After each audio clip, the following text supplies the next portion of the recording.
So it's something like they're the best worst friends. Best worst friends. Best worst friends. With Doug and Tim. Guys, You have the clap. welcome back to another episode of Best Worst Friends, episode 141. I'm Doug Koning. That's Tim Nicholson Doug, again. Do you believe in ghosts? We've done this episode before. Really? Yeah.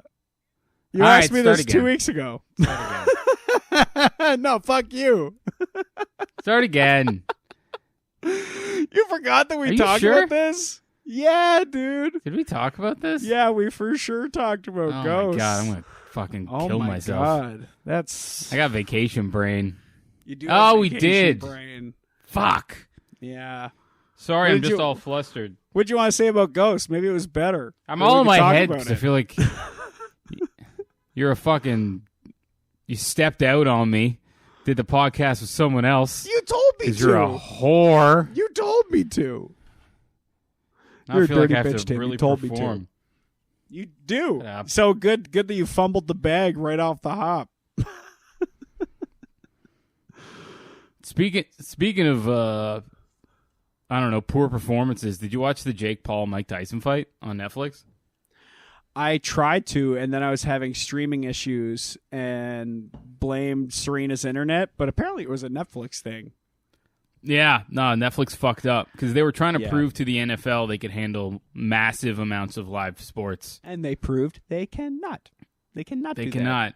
That was really bad. That was really, truly embarrassing. And the fight itself, like when I did watch it, it was like, oh, so it was like every rational person said it would be. Is an old man fought a young man, and it went how people thought it would go. Yeah, well, the reason I'd be mad if I like wagered on it is that Jake Paul was clearly not trying. Like he didn't want to be the guy to knock out 60-year-old Mike Tyson. Yeah, dude, you're not So he putting just him didn't. in a wheelchair. Yeah. Yeah, it's you lame. don't want that to be your fucking legacy. It's lame. It's just one of those stunt fights that I'll watch clips of, but I'm never going to be that attracted to unless it's like a ridiculous stunt, unless it's like a rough and rowdy thing, or like Eddie Hall fighting those like two smaller guys. That's hilarious. And he's like beats the Yeah, shit out that's of them. funny. It's like an MMA fight of a super or a strong man next to two just small guys. Yeah, who probably can fight at least a little. Yeah, but they're just so small that he just like picks them up and like throws them away and then deals with the one. And then by the time he gets back, he like throw them away again. Did you watch the fight? I like went back and skimmed through it and stuff. Honestly, I find Yeah. boxing pretty fucking boring for the most part to Oh. watch. Because like, if it's just like the dodging and shit, I'm like, Yeah. can't be invested. I'll watch that The with my little cousins, guys. like in UFC, and they're like, Yeah. oh, oh, oh. And I'm like, they're not even hitting each other. Like, Yeah. they're sizing each other up. They're calculating. It's like a chess match. I'm like, shut up. They're not hitting each other. I don't care. Yeah, I don't care about like the things he's setting up to do 5 minutes from now. He should have set up at home and come here and just done it. Yeah, don't plant Chekhov's gun. Just fucking shoot him with the gun, dude. Fucking Put it in a Chekhov's drawer. right hook. But I guess what Mike Tyson used to do when he was young, I learned about this from our elderly friend Justin, and he apparently what he used to do is he would just come down to the ring by himself in just like a cut off black hoodie, just basically to silence with like a gong every once in a while. And so he tried to do that terrible. again, and it was not scary. He just because he had like Joe Look- Biden eyes. Yeah, it looked like But, his like- time was up. Yeah. It was just like, oh, Mike Tyson's done. Someone get Mike Tyson out of here. He just had that look on his face like, I don't know what I'm doing here. I'm not really sure what's going on. Dude, there was a couple shots I saw in between rounds where like he just looked like he was sad and in pain, and I was like, my enjoyment of the fight has been completely ruined from Yeah. here on out, because now you're just seeing like, oh my god, who did I watch? It was this UFC fight between these heavyweights I was so excited for. It was like Derek Lewis, maybe.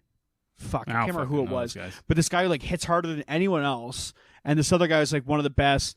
But the guy who hits really hard, he had like some fucked up ribs, and so his coach is like trying to tell him stuff in between rounds, and he's just like, my ribs, man, I could barely stand my ribs.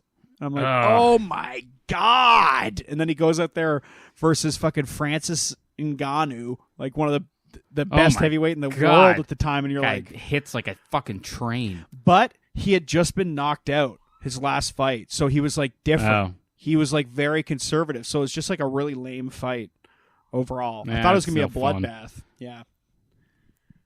Yeah, it's not fun, and like you got to see Mike Tyson's bare ass. That was cool.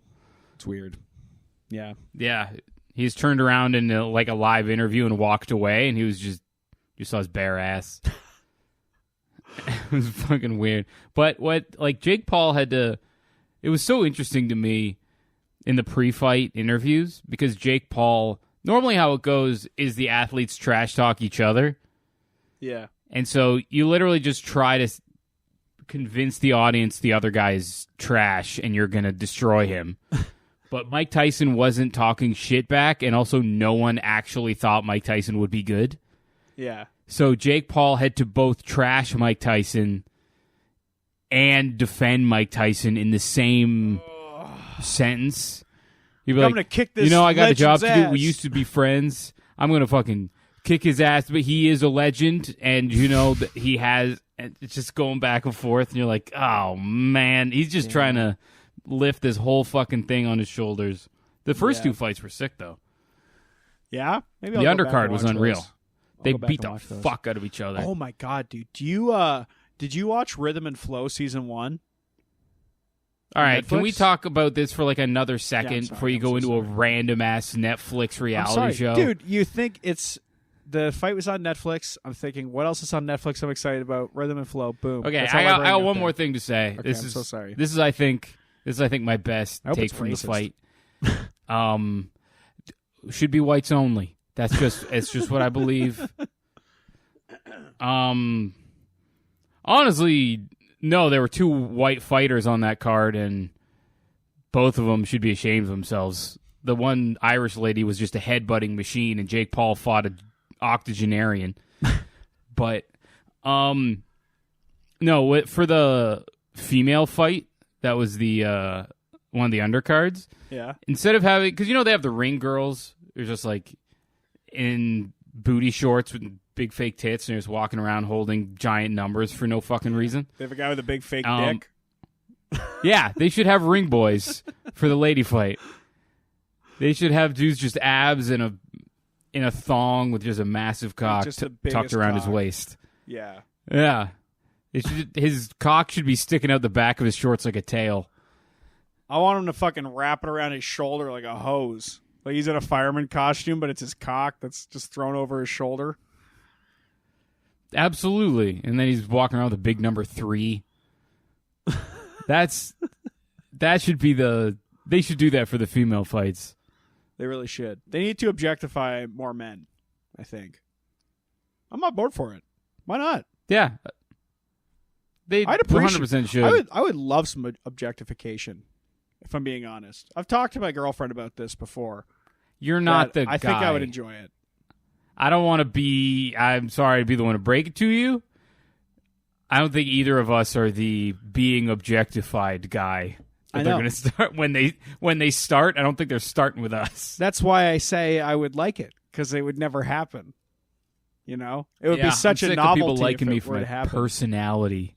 Yeah, it gross. Sucks. Yeah, they've completely vouched for me as a person. Yuck. One of my fantasies is to sleep with someone who doesn't even understand me. We just like meet somewhere in some foreign land, and just the passion of the moment gets us past our language barrier, and we make Shakespeare's beast with 2 backs, And then in the morning, she looks over at you, and she's like, green card? You're like, no. Dios mío! This was El Diablo! This was you thought I was sexy and I needed to be in your mouth. That's what this was. No ulterior motive at all.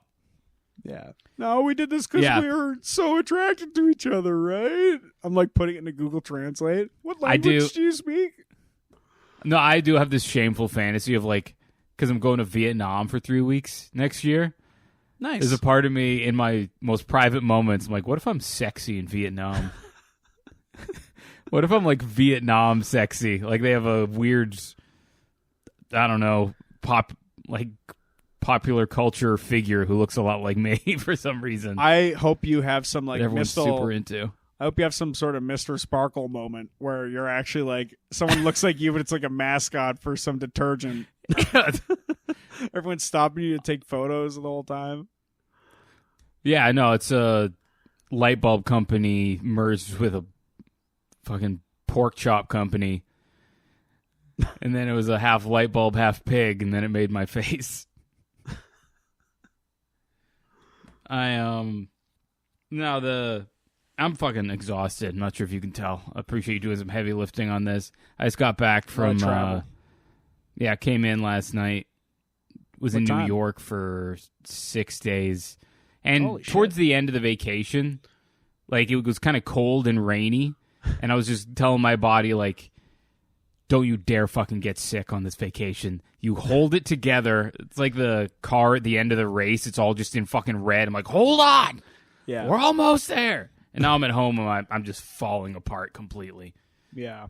And your like immune system is just shot going through an airport and stuff like that. Like I wasn't one of those, I'm a guy who will say pandemic. I don't care. I think it's funny, but I get the idea of people wearing a mask at like the airport if you want.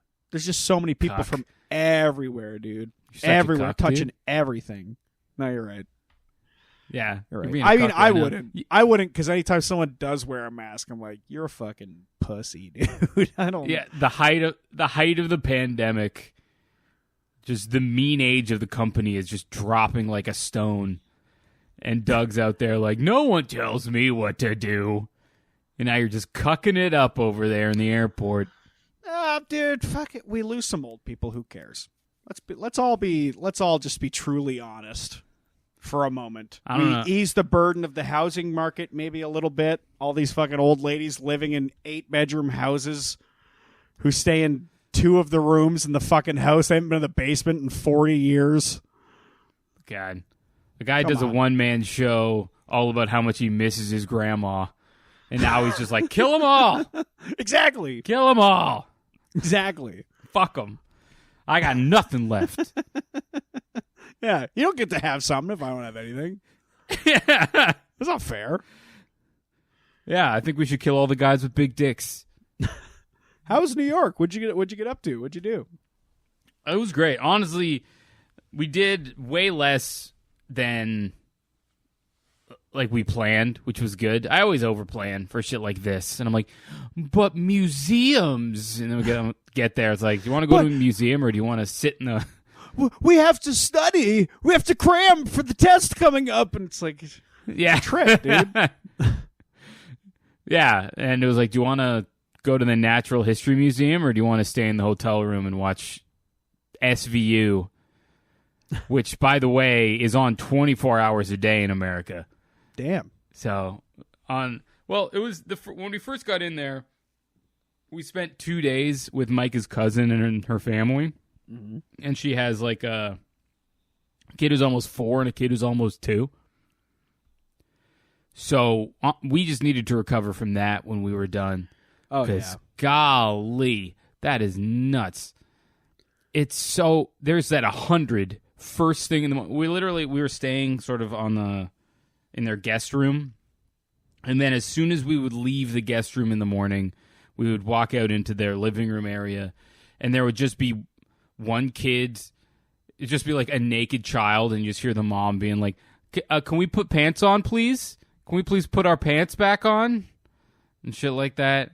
And just one kid's got like paint, and he's just like flailing his arms around doing nothing. And you're just like, all right, well, I guess I should help out. I don't probably help raise these kids. I don't know if I could, man. It's just so much. To me, it's like being around comics who are always on, but they don't even have like the self-awareness where like you can't even be mean to them because like they're your kids. So you just have to tolerate this like, when they're like getting you to look at something and even fucking do anything impressive. Like, dude, devote yourself to this, whatever, that doodle for a couple years, come back, knock my socks off. But right now, that's nothing. Out of my face. Oh my God, dude. On one, they do morning painting, which is nice. Oh, that's cool. Like they have the little like paint pucks. And so I was in charge of morning painting one morning. Try to give some people a break. And we're sitting there and the kid's like, okay, so I'm going to draw whatever. He's like, hey, now you draw this. I was like, okay. So I'm just sitting there. I'm like painting stuff. And then the 2-year-old comes over and she sits down and she's like, draw me a rainbow. I was like, all right, well, I can draw a rainbow. And so I start, I get the red out and I do like the arc. And I get the yellow out and I do the arc. And she's like, that's not a rainbow. Draw a rainbow. Like, oh my God. Fucking appreciate the process, I don't please. And then she starts melting down, like just screaming and crying, yelling rainbow. And she takes what I was drawing and she just crumples it up and she throws it on the ground. And then her brother, the one who's almost 4, comes over and he's like, and he grabs a pink marker and he starts drawing only pink rainbows because I guess rainbows have to be pink and no one fucking told me. And so now she's like, draw more rainbows. And he's just sitting there drawing rainbows for her and she's just loving it. And I was like, Jesus Christ. That's brutal. I would melt the fuck down. I was at the point where I was like, I'll do whatever the fuck you want. I don't care. How much money would it take to make this problem go away? I will. Here, how about I give you a fucking pot of gold? We don't have to worry about the rainbow anymore. All right? A melting down child when you don't have any idea what the solution is so fucking stressful. Yeah, it's your responsibility. I hate the sound of it. I hate everything. It's just nails on a chalkboard to me, and it's just awkward. I mean, you know how I feel around most crying in general. And then when it's like a child, and especially when it's like fucking some weird crocodile tear bullshit where it's like, what are you even upset about? What are you even upset about? When it's like there's no logic behind it because like their brains are just learning emotions. So they're all just like taking turns in their heads because they're all just like fucking out of their minds. I just can't. Why can't it be exactly how I want it? It's fucking brutal. But it was nice to see them. The cute kids. Yeah. The parents are great. Loved it. And then we had a hotel for 3 nights after that. Sort of in Manhattan. It's nice to decompress. That was really nice. It was great. We went to a bookstore that we love, that we always go to when we go there. Now, is that the one that was going to close and then you had the stack of books and they're like, oh, stay as long as you want, master. Yeah. Nice. Yeah, basically. We went there, and it's the drama bookshop. Did you get anything fun? And they fun? just have a bunch of plays and shit. Yeah, I got a stack of like 6 of them. I'm working through those. Fuck yeah. And then just hotel, just like bagels, pizza. What was the best food you had? Best food, honestly, worst food. Podcast themes, baby. Worst food was probably pizza from a place that was bad. And then best food was probably pizza from a place that was good. God, you have such a way with words. No, it's like, I don't know how else to describe it, because they always say, like, oh, the pizza in New York is the fucking best pizza in all the fucking planet. And you're like, all right, I guess. And some of it is, but not all of it is. Yeah. And so the first night we were there, we ordered a pizza from this place that was near the hotel, and we're like, we're so fucking excited. And then it showed up, and it was cut into squares, and we're like, that's not what pizza is supposed to look like. Yeah, it's like grandma And then style. we ate it. And yeah, and it was just kind of crappy. Yeah. We're like, all right, we got to try this again at some point. Honestly, the food in America is so fucking crazy that you just don't get hungry. It's so fucking bad for you. We went to, like, Shake Shack, had, like, a burger.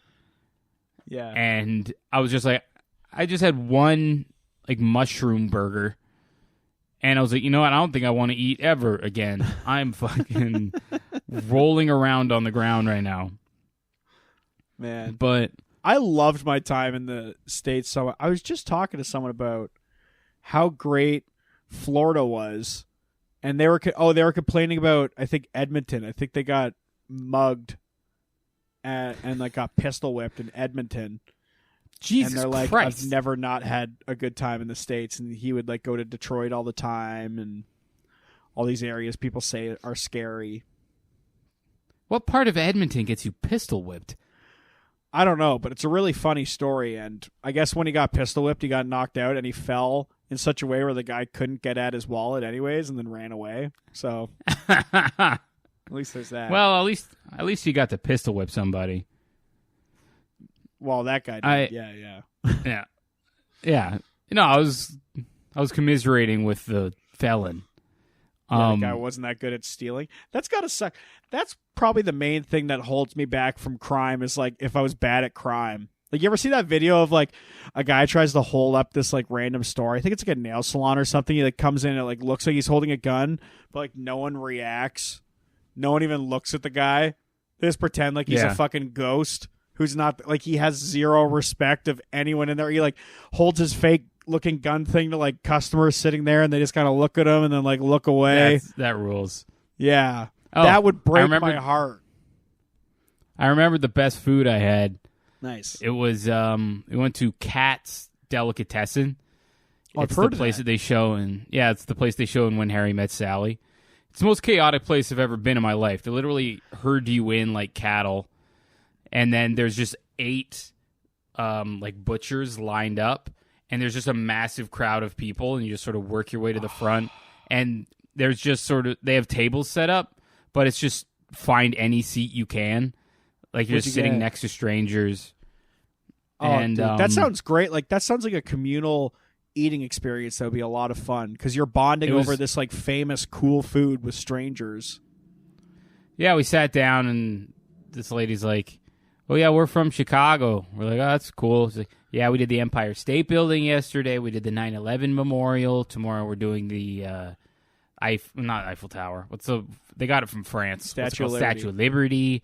And I'm like, that sounds like a fucking horrible trip, but good for you, middle-aged white lady with your tiny son. Isn't that like a lot of people? That's like their first trip to a place is like hitting the landmarks, and then you probably after you leave, you learn about all the cool shit where you're like, well, fuck, I forgot to go to anything cool while I was there. I was busy working, documenting this trip for some reason.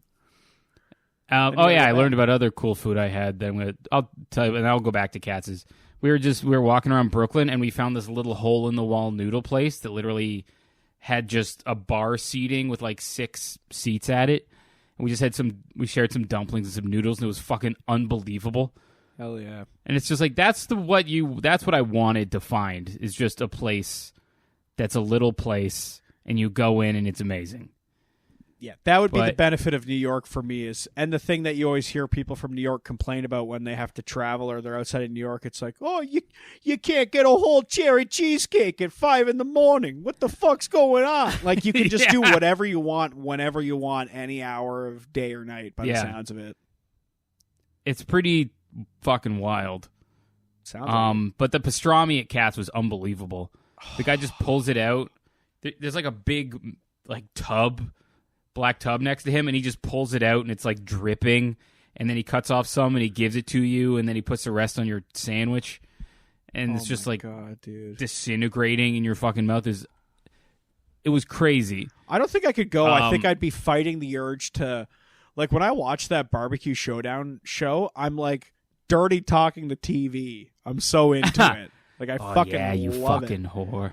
Yeah, I'd be like, you based that shit, so you slut. Good. Look how fucking moist that is. Oh my god. Fucking put it in my mouth. He's like, you gotta leave him. Like, I've been here for 3 hours. Horrific. But yeah, that was crazy good. Also, it's a great place to remember that the Canadian dollar isn't shit.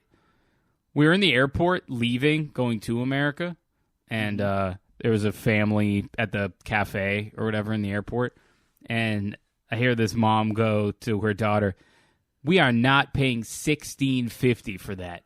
No way in hell." And the girl just looks at her and she goes, "But it's Canadian." It's like, yeah, that's a really good point. That's funny. It's just everything. Like, all right, here's a $5 bill. Go have fun, sweetie. Yeah. That's true. Let me fish some change out of my pocket. It feels like we're just a country that exists to be taken advantage of by every other country. Like the States, there's so many, they zap us of so many resources, and then we're just this fun destination for Americans to come to stretch their dollar further. Even production-wise, that's why they come to Canada, because they stretch their dollar further. Immigrants come here fucking nonstop. You know, it's fucking ridiculous. Canada just feels like it's taken advantage of the world over. I don't know. I think it's like we want people to buy our shit, so we sell it cheaper. And America doesn't actually fucking make anything, so it's not like we're buying things from them. You know, like it sucks if we want to go there, but like nationally, I don't really think it makes that big of a fucking difference. It's just, I feel like I watched a video explaining like all the like the stupid things around like, you know, why gas is expensive in Canada, even though we have so many like natural resources in that way. Like, shouldn't we be a gas-rich nation then? Shouldn't we be like fucking like a cold Saudi Arabia? Like all this having, or like the United Arab Emirates, just like all living in fucking mansions and shit? Like, yeah, why don't I have a gold toilet? Yeah. Why don't I have a gold toilet and a gold butt? I should be able to poop on my gold butt into a gold toilet. Yeah. But I don't know. I don't do anything for the oil. Feels weird I should be complaining about oil money. Yeah, but I think you should be complaining that it's expensive for you. And it's from like your place and it goes somewhere else, is processed and comes back and you're like, now it's expensive. And you're like, how about we learn how to do that here? And we don't have to fucking send it there. Yeah, how about, why isn't there one that's really cheap? Why are they all the same price is my fucking question. How do they arrange that to all change to the same price at the same time? Yeah, dude, bring out price matching gas or something like that. It's called a monopoly. Yeah, it truly. Do you see all that the GST else, breaks? But it means the same thing. Sorry? Do you see the GST breaks the Liberal government's planning on doing? Where it's like certain things are getting their tax removed, like certain like things that should have their tax removed, but then like junk food's getting its tax removed, some other stuff, and then people are getting like a $250 rebate because it's like they're just trying to buy votes, right? Because they're afraid if an election happened, which is going to happen next year, they're 100% going to lose. Yeah, it's just giving like dumb as fuck, dude. He's like giving everyone $200. I can't believe I didn't care in the last provincial election. That'll be the last time I don't give a shit. Like, I was just so checked out, none of this matters. And then I realized, oh, the federal election really doesn't matter for a lot of the most part. But damn, dude, if provincial doesn't affect every policy that affects your day-to-day life. Like, every fucking policy. 100%. Yeah. What are those policies? I really couldn't fucking tell you. What did the other guy want to do? Just also like no clue. And shit. But I'm pissed. Yeah. I'll tell you, I'm pissed. It's just, yeah. And the only thing that's going to help is if it's different. Yeah. So we need a guy who's different to do better things. Vote for that person. Probably, man. I hate it all. Hey, I heard a fun fact this week. So I was reading like this thread with like fun facts on it. Yeah, apparently at one point in Hawaii, you were more likely to get attacked by Ezra Miller than a shark. Nice. Because he had like more reported assaults than sharks did in a given time. That rules. Yeah. I think that's a very fun fact. We should do like a parody sketch of Jaws, but it's like Ezra Miller. That'd be great. Unfortunately, we don't know any skinny people who can be Ezra Miller. Yeah, I don't know. We could find a friend and like get him hooked on something that thins him out a little bit. Or just find the fattest possible person. Yeah. Have them be Ezra Miller. Yeah, that'd be That's also fun. Oh yeah, so when I was in New York, when I first got there and we were sort of going into Manhattan, I was looking around and I just felt, I had this feeling of everyone here is doing something. You know, it feels like everyone's kind of like working on achieving some sort of dream. Like everyone's 5 seconds from like bursting into song about like getting their dream to come true. They've all got some sort of a deal happening. They're all a part of some sort of community that's doing a cool thing. Yeah. And then I was there for like 3 days, and I realized, now everyone here is just a dipshit. Same as fucking everywhere. Yeah. This is a legitimate thing I heard when I was just walking through a bookstore, killing some time. Overheard in NYC. Yeah. A girl and a zesty man came in, and the lady's like, yeah, I don't know what to get her for her birthday. And then the guy responded with, well, she likes objects. And I was like, you are the dumbest people I've ever heard in my goddamn. What do you mean she likes objects? Yeah, she's a big fan of nouns. I would advise getting a noun for her birthday. Yeah. How long does it take this person to play 21 questions? They've never won a game of 21 questions in their whole life. Yeah. You are the most vague motherfucker. But the first night I was there, when I was walking out to get the shitty pizza, I saw a kind of famous person. Wow. And who? so, do you remember that like storyline on The Office where Dwight Schrute was dating that hot lady? Dwight Schrute was dating the hot lady. Not really. Hold on. I'm going to look her up. Was it the hot lady? Yeah. She was on the Newsroom for a bit. Is that Aaron Sorkin show? Yeah. Yeah, I got to watch that. I only know this because I looked her up when I got home. I was like, I think I saw someone who's famous, and then her name's Kellen Coleman. I mean, anyway, they got to live you'd somewhere. recognize her if you saw her. She's like she's a working actress. She's had some memorable parts in some shows. Very pretty lady. And so I saw her walking down the street, and I was like, oh shit, that's kind of cool. And so every time I was walking down the street, I was looking into every person's face, like, are you fucking famous? Who are you? Are you somebody? I bet you walk by so many famous people without realizing. Like, you ever see that documentary that's being filmed, and then they're interviewing someone, and George Lucas just walks by in the background? Like, it's clearly George Lucas. No. Like, short, little, gray-haired, black spot in the gray hair, glasses. Like, there's no one else it could possibly be. That's He's so just kind of good. looking around and then, like, goes into a store. I love that shit. Yeah, I'm sure I was like, I was the creator of Caillou, or just some dumb shit. You're like, shut it, that just doesn't count as famous. Yeah. But we went and saw some Broadway plays. That was the big reason we were there. Nice. What'd you We see? saw a new musical called Maybe Happy Endings. Okay. Or Maybe Happy Ending, starring the love of Micah's life, Darren Criss, a caricature of whom is over my shoulder. Even though that I always think that looks like Malcolm Gladwell, but whatever. And that was great. The stage design was fucking crazy. I don't know how to describe it because I'm not very good with words, but it was really enjoyable. It was a beautiful time. And the second one we went to was the one I wanted to fucking see because I'm a fucking cool guy. We went and saw. It was like a tiny theater. It probably had less seats than the Levity Comedy Club. This theater, and it was Adam Driver in a revival of a Kenneth Lonergan play. What the fuck? Holy shit, dude. That's sick. How was it? Yeah. Sorry, you cut out for a second. Oh, sorry. I just said that's sick. How was it? Oh, it was unbelievable. I love Kenneth Lonergan. He's the writer-director behind Manchester by the Sea. Okay. And he also, I think he was one of the credited writers on Gangs of New York. But it was just a really funny play about like a country music star who wants to return to his roots and just like work at a feed store with his brother, and like the women who are trying to either save him or take advantage of him and all that stuff after his mother's death.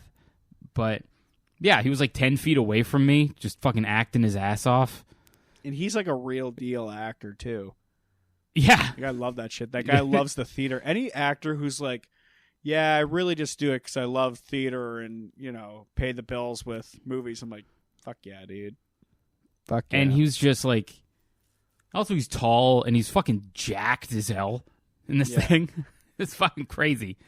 But and then in the last he's like scene, weirdly gorgeous too. He's like Mr. Ratburn hot from Arthur. You know what I mean? Not that Mr. Ratburn's that's just hot, a big but he nose looks like comment. That's that's what it is. He could be the Ezra Miller in our Jaws thing because it would be perfect because he has that big nose. He could do the Mr. Ratburn thing from the start of Arthur. It's one of those where like people don't give like famous actors. They think that only the like really hot actors are like the only ones who like get girls, I guess. But it's like there's just a baseline charisma that you need to have to be an actor. If people act like Paul Giamatti couldn't fucking steal your girlfriend, if he wanted to, he 1,000% could. Just hard eye contact, a lot of confidence. It's the ego. It's the commanding of like the stage. Which, sorry, are you done talking about the play? Can I launch into something else? Is that okay? We can talk about that, but there's one other thing about the play I want to talk about, but I'll come back to it. Okay. Well, I was just gonna say, have you ever watched Rhythm and Flow on Netflix? Oh my God, no. Dude, you gotta watch this show. Is it related to Hustle and Flow? No. It's a show where like it's like a like any singing contest show, but it's rappers. But the judges they have, instead of it being like, no, dude, you would love this if you actually watched it and gave it a shot. But instead of having like, you know, shitty people like Simon Cowell or like whoever the fuck on these like Paul Abdul, you haven't released something in 20 fucking years, who gives a shit about your opinion on music? They like the first season has Chance the Rapper, Cardi B, and T.I. Those are the judges. Cool. Yeah, and so they each go to like their own cities and they listen to rappers and they send them like to the next round in LA. And then there's like a battle rap round, there's a cypher round. And then like the first season they like do music videos, they make their own song, but just the way they talk to the contestants, like it's the most real feedback. Like they'll just say stuff like yeah, you're a good writer, but like the stage presence isn't there. Like, I'll see you at the top. I'll keep the champagne cold. Like, they're fucking encouraging. It's, like, really cool, but, like, they give them, like, actual honest feedback instead of Simon Cowell. It's like, no, that's terrible. That's the worst thing I've ever... You know, it's, like, actual fucking constructive criticism from people in the industry who are, like, giving you advice on actually how to fucking do it because they did it. Great show, yeah, that's amazing. Fucking phenomenal show. You should watch it. As someone who's a decent writer with terrible stage presence, I appreciate every time someone gives me that feedback. Are the rappers like you said this is season 2. Has the winner of season 1 done anything? I think he like released an album, but I mean not too much. I feel like so much stuff is, you know, it's that thing of like you either make it at 20 or 40. And I think this guy's like probably in his like mid 30s. I don't think rappers make it at 40, dude. I don't know. I think that's like exclusively a young man's game. Maybe. But I mean, the guy who won the first season's really good. And I mean, I believe it. There's one guy. So the final challenge they have to make a song with like an actual like producer, right? Who's that one that's like Tay Beast or something? Tay something. You know who I'm talking about? Yeah. It's like that thing at the start of songs, like Tay Beast, fuck him up. Oh, Tay Keith. Yeah, Tay Keith. So he's working with this one guy, and before the guy even gets feedback, I can't remember if it's before or after he performs. He's like Tay Keith's like, dude, I don't care how this competition like goes or anything like that. Like, you were awesome to work with in the studio. You absolutely crushed it. Like, we're gonna work together after this. Like, I don't care what happens in this competition. Like, you crushed it. Yeah. So it's like legit stuff. Smoke, the winner of Rhythm and Flow season 1 from 2019. His debut album, Black Habits, in 2020 earned him nominations for Best Rap Album and Best New Artist at the Grammys. And in 2023, he was signed to Snoop Dogg's Death Row Records. He's going to do some... So... You've got to watch that show, 2 dude. million followers on Instagram. You tried to be like a little pessimistic at the start, but you'd actually fucking love that show. Straight up. If you watch one episode of that show and you don't like that episode, then you don't like that show. And I don't know what else to tell you, but that episode... I don't like the format. It's awesome. I don't like any of that format. Okay, here's the thing. I think you're thinking of it wrong. The first time they perform in front of them is in front of a crowd, too. So there's like this really cool element of trying to get the crowd on your side. If the crowd's vibing with you, that plays into what the judges think. If they're trying to hype up the crowd too much before even fucking doing anything, like the judges will call them out on that shit. Like, you got to fucking prove yourself before you tell them, like, hands in the air. Like, they don't know who you are. You said your name. Like, fucking prove that you have the skill before you, like, try and hype people up like that, you know? Like, it's interesting shit. I think you'd like it if you gave it a shot. But you won't give it a shot, so who cares? Of course I fucking won't. I don't like that fucking moment when the two people are standing there and then one of their names gets read and the other person goes like, and then they have to go home. I don't care about that. I don't like that. I don't get excited for it. I'm not really. It just makes me uncomfortable. I honestly kind of like it because I'm like, man, I wonder what it feels like to rub elbows with like greatness on the way up. Like, imagine you lose to D-Smoke in the battle rap thing, and it's like, you got to know you're against someone special in that moment. Like, that's fucking cool. Like, yeah, you can let it defeat you and you never do anything again. You're like, if it wasn't for D-Smoke and that Cypher verse, Grandpa would have made it, kids. But you can also just use it to make yourself better and use it as like a stepping stone. And, you know, like anytime you're on anything, you probably get fans from it.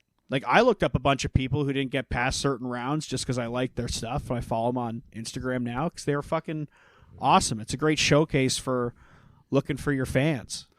I feel like I would rather watch a fictionalized version of one of these shows than one of the actual shows. Okay. Well, if you ever watch the first episode, let me know what you think. Cause all right, I'll watch an episode and then I'll text you and be like, "Thanks for wasting my fucking time." No, and I'm excited for you to start rapping. That's gonna be very fun for me. I've always been like a battle rap fan, but I don't think I'm gonna start rapping. Oh, one fun thing in the season 2 of the show, because they're releasing it in chunks of like 4 episodes or so. They do, like, you know, getting through the first round, you get sent to LA, they do the Cypher verse, and now they've assigned who they'll be battle rapping, but they also just, like, dropped a plane ticket on them because they're going to Detroit, and they showed a preview, and fucking Eminem is going to be at this rap battle. Oh, that's like, cool. Being, like, probably the guy hosting it, or, like, one of the judges, because they'll have, like, a guest judge sometimes. Yeah. But, oh, dude. You're missing out. Truly, you're missing out. Because everyone who's seen this show, like I was talking to Mitch on the phone yesterday, and I mentioned how I've been watching it. He was immediately just like, oh, I didn't know the second season was out. Like, I'm going to watch it right now. It's like, no, wait, I have to wait for Julie to go home from work, and then I'll watch it. It's that good. Oh, DJ Khaled's on there?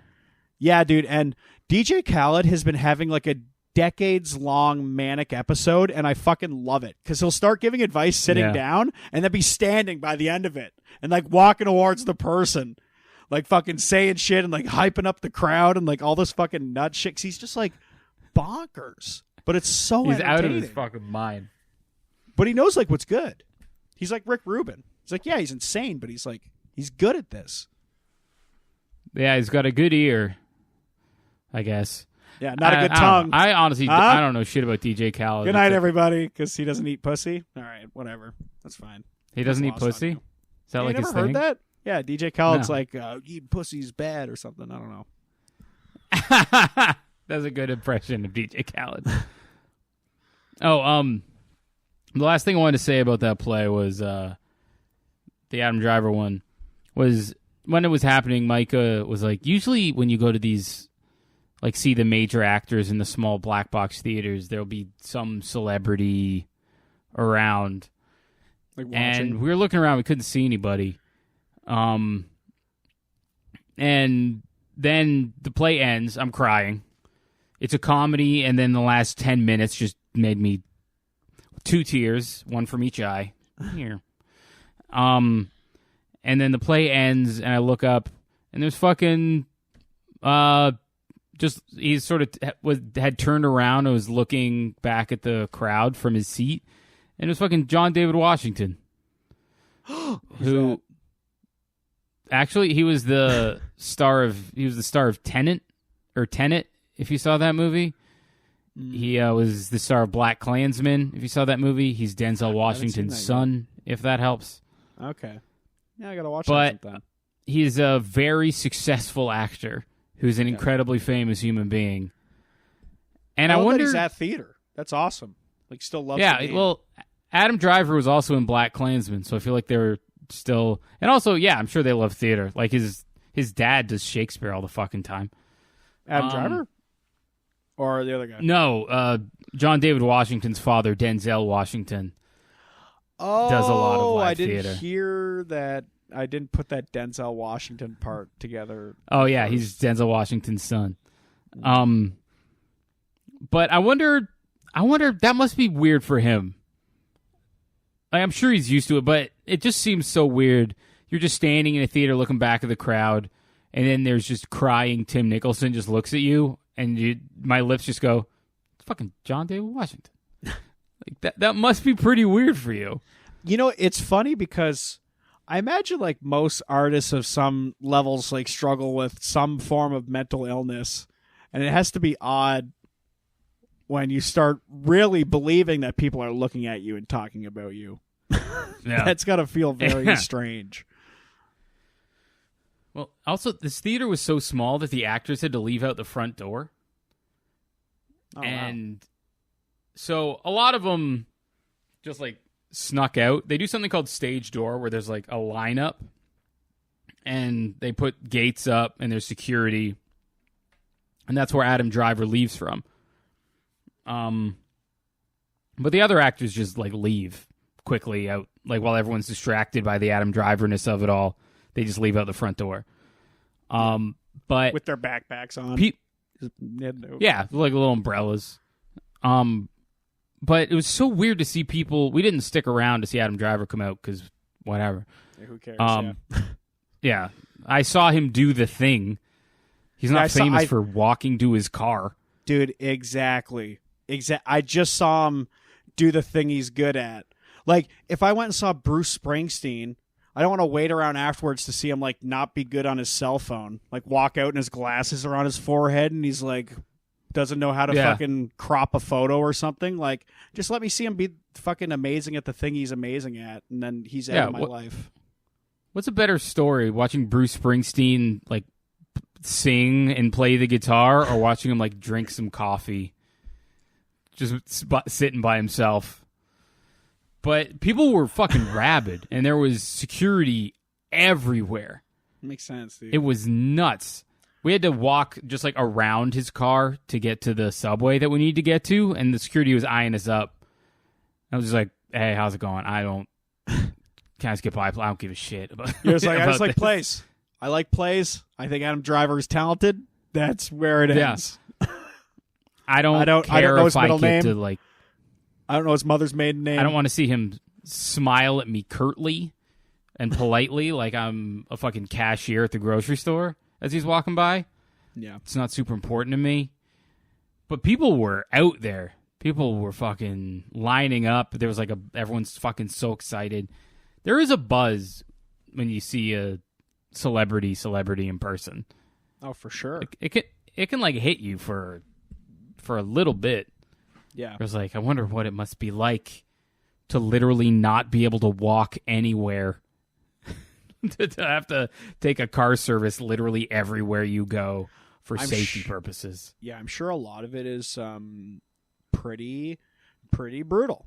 I'm sure a lot of it is very, very brutal, but there are obviously good parts. And I remember realizing this years ago, like, yeah, they're paid a lot, but dude, you are sacrificing your private life almost completely.